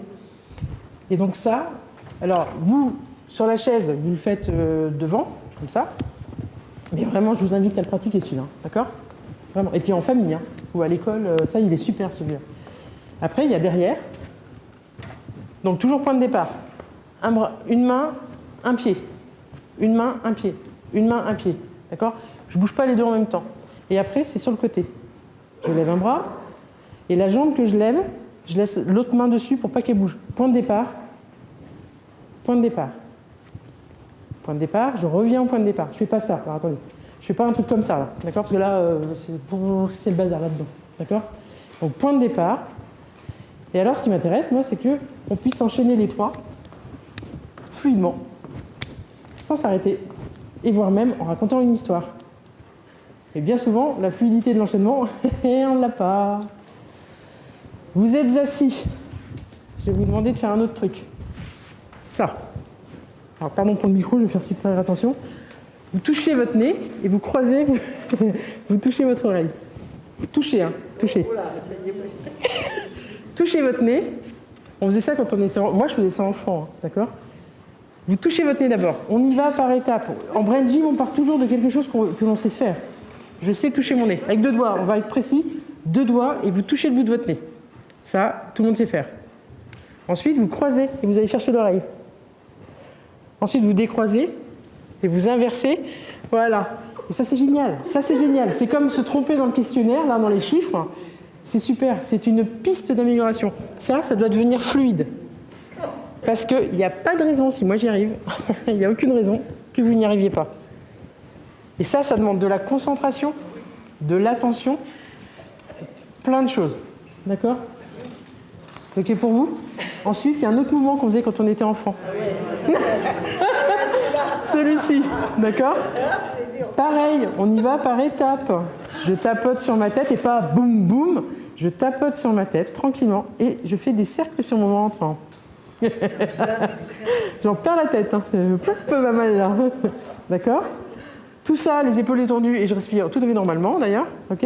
Et surtout, j'inverse les bras, les mains. Parce que là, j'ai pris la facilité. Vous êtes allé par réflexe sur la partie la plus facile. Et vous faites ça. D'accord ? Tout ça sont des mouvements. Alors, ceux-là, ils ne font pas partie du brain gym, mais c'est pareil en fait. D'accord ? Je résume. Le thème, c'est savoir dire non pour ne pas devenir un parent épuisé. Je crois que vous avez tous compris le principe du cerveau reptilien. D'accord ? Lui, c'est si jamais l'amygdale, elle reste allumée tout le temps, elle est rouge l'amygdale. Le gendarme, il voit rouge. Et du coup, je suis bloqué dans mon reptilien. Donc pour le parent, je suis en mode automatique.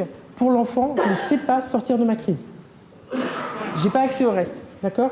Donc, la première chose à faire, alors c'est facile à dire quand il y a une crise, je l'entends, mais il n'empêche. Première chose à faire, c'est d'éteindre le feu dans le reptilien. Il faut calmer le reptilien pour pouvoir espérer récupérer l'accès au limbique, réguler mes émotions et à nouveau retrouver l'accès à... Alors, je vais t'expliquer, d'accord ? Parce que quand on n'y a pas accès, c'est tu files. Non, tu files. Et puis pire, file dans ta chambre. Et la chambre devient un lieu de punition. Ça, je suis un peu d'accord avec Fioza là-dessus. Pas d'accord avec Goldman là-dessus. Vous connaissez Caroline Goldman et Isabelle Fioza ? Elles ne sont pas que d'accord, toutes les deux. Bon. Mais il y a des trucs bons chez l'une, il y a des trucs bons chez l'autre, donc il faut dire les deux, d'accord ? Enfin, vous faites ce que vous voulez. Mais elles sont inspirantes sur certains trucs. Donc, en résumé, ici, je suis dans mon corps, ici, je suis dans mon cœur, et ici, je suis dans mes compétences cognitives. Donc, pour dire non, pour dire tout court, pour ne pas devenir un parent démissionnaire, pour ne pas en avoir ras-le-bol de répéter toujours les choses, et pour être capable de dire, alors moi, je ne sais pas le faire, un non, mais un non, non, où personne ne revient dessus, c'est super dur. On le fait en atelier. En atelier, c'est on se met en binôme et il y en a un des deux qui demande quelque chose à l'autre et l'autre doit répondre non. Eh ben, je vous assure, alors on rigole beaucoup, mais en fait, on s'énerve aussi beaucoup parce qu'en fait, on n'y arrive pas. C'est très dur de dire un non. Soit on va faire non, et en fait, je dis ok, mais sans le pied, sans les mains, sans rien. Non, non, non. On a l'impression d'être au théâtre. C'est très, très dur. Très, très dur. Donc déjà, c'est dur. Donc si en plus, je n'ai pas accès à cette partie-là de mon cerveau, c'est pas facile. Donc, je terminerai par ça. En brain gym, est-ce que je termine par ça ? Non, vous avez tout retenu là. Voilà. Je vais m'arrêter là. D'accord ? Donc, reptilien, limbique, cortex, c'est OK pour tout le monde ? OK, je ramasse les copies dans pas longtemps. OK, ça c'était le dernier mouvement. Il y aura celui-là, d'accord ? Vous pouvez mémoriser, et celui-ci, d'accord ? Alors, je regarde personne en particulier, mais je regarde quelqu'un en particulier quand même. Voilà, c'est ça. Et je répète, on a tout appris par la répétition et par le mouvement. Quand on était un bébé, on pouvait nous donner un seau et des cailloux. Et pendant 4 heures d'affilée, on pouvait mettre les cailloux dans le seau, vider le seau, remettre les mêmes cailloux dans le même seau, revider le seau et remettre tout ça pendant 4 heures sans qu'il y ait capacité à avoir une émotion autre que le plaisir, parce qu'un bébé il est dans le plaisir, il est dans rien d'autre. Et surtout pas à mettre du sens à tout ça, en disant non mais c'est bon, ouais, je l'ai déjà fait, c'est bon, j'ai compris. Un adulte, je lui fais faire 1 fois, 2 fois, 3 fois, j'y crois pas. Je pense qu'il me dit bah c'est bon, j'ai compris. D'accord ? Donc on a tout appris par le mouvement et la répétition. Et on a tout appris en se trompant. Donc, je ne suis pas un bon parent, on s'en fout, la phrase, elle n'existe même pas en fait. Vous êtes parent tout court. Et vous faites de votre mieux. Et quand vous dites non, c'est à une demande, ce n'est pas un individu. Super important. Et la perfection, c'est l'autoroute de la dépression. Et qu'est-ce que j'ai dit d'autre ? Je crois que c'est déjà pas mal. Et dire non, c'est se dire oui à soi-même. Bah, c'est se respecter, c'est tout ça. Mais tout ça, on le sait. Enfin, je suis partie du postulat que tout ça, vous l'aviez déjà en tête. Qu'un vrai non, c'est un vrai oui, en fait. C'est quand je dis non, je dis oui à autre chose, en fait. Et souvent, c'est à moi, je me respecte. Mais encore une fois, alors en kinésiologie, les outils que je vous donne là sont des outils du brain gym. En séance, je vais aller travailler sur mais à quel moment de votre vie il s'est passé un truc qui fait que vous ne savez pas prendre votre place en tant que parent, que vous ne savez pas sécuriser votre enfant. Mais tout ça, c'est un thème plus, c'est autre chose pour moi, d'accord? Mais en kinésio, on va aller chercher l'origine de tout ça, en interrogeant la mémoire du corps. Et peut-être, moi, j'ai jamais eu de cadre, mes parents m'ont pas donné de cadre, et comment vous voulez que je donne un cadre à mon enfant? Je n'en ai pas, j'ai pas le modèle. Ok, il faut juste entendre ça, en fait, et accueillir, et accepter, et après, on transforme, on libère. Voilà. Est-ce que vous avez des questions? Ou une question, parce que j'en demande beaucoup, mais... Quand vous parlez d'enfants, enfin, moi je transpose ça dans mon métier. Oui. Parce que j'ai très souvent affaire en tant que directrice d'école à des grosses crises. On a des enfants handicapés en plus dans notre école qui ont des problèmes de comportement. Et c'est vrai que c'est très culpabilisant. Enfin, je me suis beaucoup culpabilisée pendant ça en me disant, oh là là, oui, je comprends mieux maintenant, effectivement, ce que c'est que le cerveau reptilien et le fait que, effectivement, là, ça ne sert à rien. Non. La logique, la raison ne sert à rien. Donc ça me déculpabilise aussi maintenant, parce que je me dis, ok, maintenant, je vais... Par contre, il va falloir que je trouve un cadre pour que ces enfants, ils aient un espace pour que ça redescende. Oui, donc clairement. C'est ça ma question, en fait. C'est ça. Quel cadre... Est-ce que c'est des mouvements que je leur fais faire? Est-ce que c'est un endroit où je les laisse se calmer? Est-ce qu'il faut que je reste à côté? Alors, la première des choses, c'est de les mettre en sécurité. Donc, quel que soit le lieu, que ce soit un lieu sécure pour que vous soyez sereine. D'accord? Mais oui, un endroit ou des objets qui lui permettent de bouger, en fait. Mais ça peut être de jouer avec des objets. D'accord? Et le lieu, c'est bien que ce soit toujours le même pour qu'il soit identifié. Parce qu'en fait, un enfant, de lui-même, il ira à cet endroit. Parce qu'il saura, en fait. Parce que l'enfant, il ne décide pas d'être en crise. Il est submergé, lui aussi, par les émotions et il ne sait pas comment ça marche. Et il vous l'exprime de manière... voilà. Donc oui, c'est de l'inviter à bouger, à jouer, mais dans un endroit donc sécure et précis. Dans le document, là, ce qui ne figure pas, c'est que je vous ai préparé des fiches pratiques avec des idées d'actions à poser, d'accord? Qui ne sont pas forcément de l'ordre de la kinésiologie. La kinésiologie, ça va être des mouvements, donc ça, vous allez les avoir. Et une recherche de quelles sont mes failles à moi, en fait, en gros. Et là, on va interroger la mémoire du corps. Mais sinon, des petits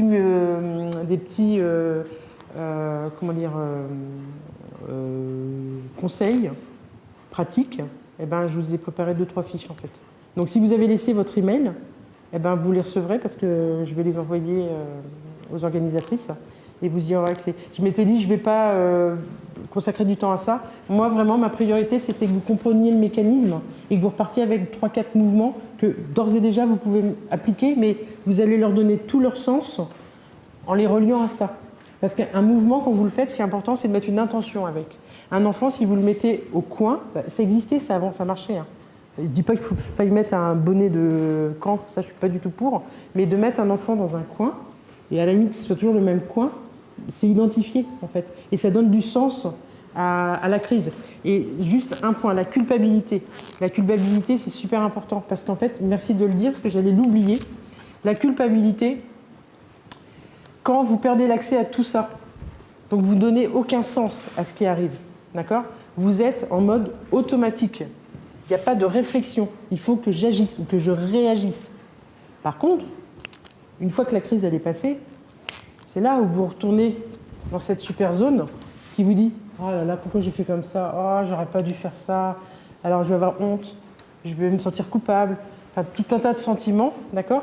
Mais c'est une fois la crise passée, et ça, c'est juste pour donner du sens. Parce que quand on est là, on ne peut pas donner de sens. Et donc une crise, par exemple, une crise avec un enfant, on peut culpabiliser, mais tout à l'heure, je vous prenais un exemple un peu plus grave. Une personne qui subit des violences, par exemple, et qui ne se débat pas, elle va culpabiliser. Pourquoi j'ai rien dit? Pourquoi je ne me suis pas débattue? Pourquoi j'ai pas dit non? Mais même cette personne, on va lui dire, mais ils étaient combien? Je ne sais pas, c'était quel jour? Mais j'en sais rien. J'en sais rien, parce que tout ça, ça se situe ici. Et elle n'y avait pas accès. Elle était en mode survie. Donc il ne fallait surtout pas qu'elle bouge, qu'elle arrête de respirer, qu'elle ne parle pas, que machin. Et avec un enfant, c'est pareil, en fait. Dès qu'on est dans cette zone-là, il n'y a pas ce discernement. Donc après, il faut donner du sens à tout ce qui s'est passé. Surtout vous, l'adulte, le responsable, enfin la responsable. Il faut donner du sens, il faut justifier. Donc la culpabilité, le ressentiment, le ressentiment, ce sera plutôt pour l'enfant plus tard. Il développera. C'est important de revenir quand même avec l'enfant après. Oui, on peut. La crise est passée. Oui, une fois la crise passée. Mais vraiment une fois la crise passée. Hein. Parce que là, c'est un non, en fait. Il ne faut pas lâcher le non. Il faut donner un cadre, il ne faut pas lâcher ce cadre. Parce qu'après, le risque, c'est vous. Vous ne pourrez plus gérer l'enfant. Donc le cadre, vous en posez un, donc ça, il faut pouvoir le poser, donc ça, c'est encore autre chose. Mais mettons que vous sachiez poser un cadre. Une fois que le cadre, il faut de la liberté dans le cadre, parce qu'on a 7 besoins relationnels fondamentaux. Dedans, l'enfant, il faut qu'il existe, il faut qu'il sente qu'il ait un petit peu d'autorité sur vous quand même. Un tout petit peu, d'accord ? Ça fait besoin de ses besoins pour un bon développement. Mais en dehors de ça, le cadre, mais ça le sécurise. Les enfants que j'ai en séance, les plus durs, donc au début, je n'osais pas, hein, j'avais les parents avec, donc je n'osais pas recadrer l'enfant, parce que je me disais, bah non, il y a le parent qui est là, donc oui, mais au bout d'une lampe cassée, au bout de X fois mon cabinet mis sans dessus-dessous, là, je me dis, là, on est dans mon espace, donc mon espace égale mes règles. Et là, j'attends plus la validation du parent. Je dis, alors, direct à l'enfant, je t'explique les règles, voilà les règles. Et c'est comme si, et c'est pas autrement. Ces enfants-là, ils n'ont qu'une envie, c'est revenir. Ils sont cadrés, mais ça les sécurise à un point, et ils veulent revenir. Mais moi, j'ai du recul par rapport à cet enfant. C'est ce qui permet de réguler les émotions. Le cadre. Oui, en fait, le cadre, le fait de poser un cadre, ça évite de rentrer peut-être dans ce schéma-là.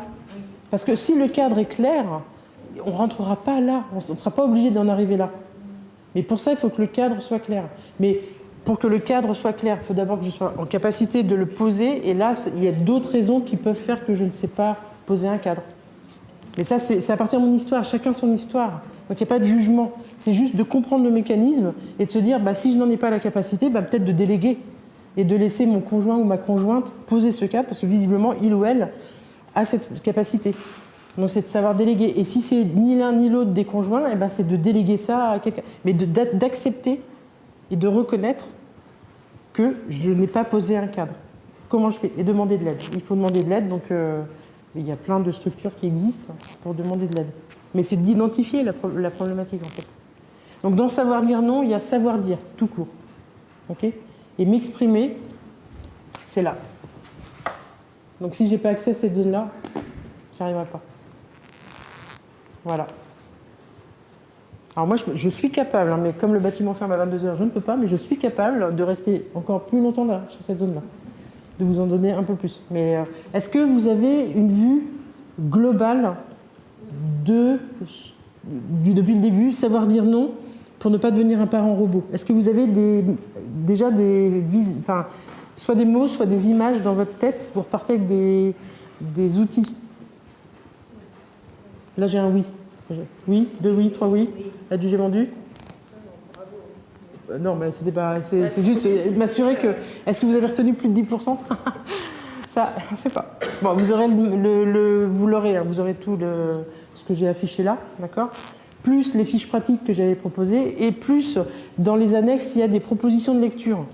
Mais très modestement, hein. Moi, je vais vous recommander. Alors, sur les émotions, donc ça, on le trouve à l'OCEP. Ou certainement ailleurs, mais en tout cas à l'OCEP, on est à Coutances. Armélia. Armélia, ça s'écrit comme ça. Alors, Armélia. Et ça s'appelle Les émotions, 2 petits points, mode d'emploi. Il y a 3 tomes. Et elle vient de finir le 3e tome. C'est génial. C'est pour les enfants, pour les ados, pour les parents, pour les grands-parents, pour tout le monde. D'accord ? Mode d'emploi des émotions. Cette femme, elle est illustratrice, elle sait super bien croquer. Mais en plus de ça, elle sait super bien synthétiser. Elle a suivi je ne sais pas combien de formations. Et elle vous synthétise ça. C'est d'une clarté dingue. Et ça nous apprend comment ça marche, une émotion. Voilà. Et qu'est-ce qu'on doit faire avec ça ? Comment on se dépatouille avec ça ? Et il n'y a pas que pour les enfants. Il y a beaucoup trop de textes pour les enfants, je pense d'ailleurs. Mais les croquis sont beaux. Donc c'est Armélia. Donc ça, dans un document qui s'appelle Annexe, je vous les cite. Bon, c'est le bazar, donc je ne vais pas aller là. Mais si jamais vous avez laissé votre mail, si vous êtes intéressé, vous aurez tout. D'accord ? Les annexes, ça ne figurait pas là, parce que je me suis dit que j'allais dépasser l'horaire si je les laissais. Et quand l'enfant grandit, en fait, il y a une espèce de chose inverse. Enfin, j'ai l'impression que des fois, ça s'inverse un peu. C'est parfois le parent qui va être en crise parce que l'enfant, en fait, il a un moment... vous voyez, je sais pas, un ado, c'est un peu mou, c'est un peu... Et comment on régule la crise un peu dans l'autre sens, parce qu'on doit garder aussi le contact avec son ado. Ouais, c'est ça. Ce qui est essentiel, c'est de garder le contact. toujours communiquer avec. Mais l'adolescent, mais c'est passionnant, hein, parce qu'à partir de 12 ans, on dit chez les filles, mais c'est statistique, hein, à partir de 12 ans, il faut imaginer qu'avant, l'enfant, tout ce que vous dites, c'est la vérité. Ça, c'est vrai. Vous êtes jusqu'à 12 ans, à peu près, hein, d'accord, on va dire à peu près. Après 12 ans, ah bah je m'en vais chez ma copine, je m'en vais chez mon copain, et machin, vous coupez le pain comme ça, vous. Ah bah non, parce que moi, à la maison, il faut le couper comme ci. En fait, c'est pas mal, couper comme ça. En fait, je parle du pain, mais plein d'autres sujets. En fait, là, j'ai un système de croyances qui appartient à mon foyer, à ma famille. Dedans, il y a aussi l'école. Et puis, si je fais du sport, il y a aussi le sport, il y a tout ça. Et donc, je me suis construite jusqu'à 12 ans avec tous ces systèmes de croyances de ça, c'est bien, ça, c'est pas bien. Pas des croyances religieuses, hein. Des croyances, je ne sais pas comment ça s'appelle autrement, mais des croyances, quoi. Voilà, des valeurs. Et à partir de l'âge de 12 ans, à peu près, on commence à aller à gauche, à droite, et là, on va rencontrer d'autres systèmes de croyances. Et c'est à ce moment-là, si les fondations sont bonnes, avant 12 ans, si vos fondations, elles sont béton, entre 12 et, je sais pas, je vais dire n'importe quoi, entre 12 et 18, parce que là, il y a des nouveaux systèmes de croyances qui font entrer chez vous, ils disent, ouais, mais ça, c'est bien, finalement, moi, j'aime bien ça. Oui, mais non, ici, c'est pas un hôtel, c'est pas un machin, c'est pas un truc, c'est pas gna, et quand tu seras chez toi, tu feras comme tu voudras. Oh. Elle est nulle cette phrase. Et en fait, faut rester sur l'amour, faut être à l'écoute, faut être hyper tolérant, vous êtes parents, c'est un truc pour la vie, c'est pour toujours. Et donc, le jour où on décide d'être parent, il faut savoir qu'à un moment donné, ça va piquer. Ça va piquer, mais c'est l'être que vous aimez le plus au monde qui est en train de vous... D'accord ? Mais si les fondations, elles sont bonnes, vous allez vous retrouver à un moment donné. Et là, ça va être du bonheur. Et dans les fondations, il y a toutes vos valeurs communes. La bonne, il est bien élevé, il est machin, il est poli, il est gna, il range bien sa chambre. Tous ces trucs-là, c'est dans les fondations. Le reste, il faut être patient. Parce que là, il faut juste souhaiter à votre enfant ou à un enfant qu'il va rencontrer plein d'autres systèmes de croyances et qu'il va devenir qui il doit devenir. Pas ce que vous voulez qu'il devienne, hein. Surtout pas. Ça non plus, c'est pas bon, quoi. Donc il y a cette face-là, et si on parlait de ça, on pourrait aussi parler, mais c'est un autre sujet, c'est de prendre sa place. Et d'en prendre sa place, moi j'ai ma place de parent, et lui il a sa place d'enfant. Mais pour qu'il ait sa place d'enfant, il faut que moi j'occupe ma place de parent. C'est la base de la base de la base. Si moi j'occupe pas ma place de parent, c'est l'enfant qui va la prendre. De toute façon, l'enfant c'est une éponge, hein. Il fait tout pour vous arranger. Mais c'est pas son rôle. Et quand on dit à un enfant, on peut lui dire tu veux vanille ou tu veux chocolat, ça c'est ok. Par contre, c'est pas lui qui décide où on part en vacances. C'est pas possible. Il est déjà pas structuré pour analyser tout ça, pour discerner. Si vous lui dites, il y a des dauphins là-bas, tous les enfants aiment les dauphins. Il va dire, on va là-bas. Et vous l'avez influencé. Vous avez dit qu'il y avait des dauphins. Parce que, voilà, il y a aussi prendre sa place. Voilà. Pour moi, la base, elle est là. Elle est dans les fondations. Si vous avez bien bossé au départ, normalement... Sécurité. C'est la sécurité. Tu sais, fondation, cadré, hein. Un cadre, ça sécurise. Alors comment je le teste en séance, moi, même chez les grands? Je teste le réflexe de Moreau. Donc, lui, je ne l'ai pas écrit sur la feuille. Moreau, M-O-R-O. Sécurité intérieure. Il est en lien avec ça. C'est ma capacité à me sentir en sécurité. N'importe où, n'importe quand, avec n'importe qui, et de préférence quand je suis toute seule, en fait. Si je suis toute seule dans une maison, moi, je me sens pas je parle pas de moi. Hein. Il ne faut pas se sentir en insécurité. D'accord? Les gens dont le réflexe de Moreau n'est pas complètement intégré, ou vraiment pas intégré, c'est souvent des gens, alors d'abord, dans la classe, ils vont être dans le fond, dos au mur, et je vois tout le danger. Je maîtrise. Il ne peut pas y avoir un danger qui m'arrive par derrière. Parce que dans la rue, ce sont des personnes qui se retournent souvent, qui n'aiment pas trop avoir du monde derrière eux. D'accord? Ou si vous faites tomber quelque chose, et il faudra qu'ils trouvent l'objet du bruit. Hein. Ils vont vous dire, non, mais c'était quoi? Non, on s'en moque, on y va, on s'en moque. Non, c'était quoi? Oula, moi quand je vois ça, je me dis, Moreau. Donc Moreau, ça peut faire des gens, dans leur sémantique, dans leur langage lexical, ah non, mais j'ai peur de le déranger. Ah bah non, mais j'ai peur qu'il se mette à pleuvoir. Ah bah non, mais j'ai peur de ne pas prendre la bonne couleur. Ah bah j'ai peur. Déjà dans le langage, on peut l'entendre. Mais attention, je vous ai prévenu, moi je peux parler des heures. Ouais. Donc voilà, si vous n'êtes plus pressé,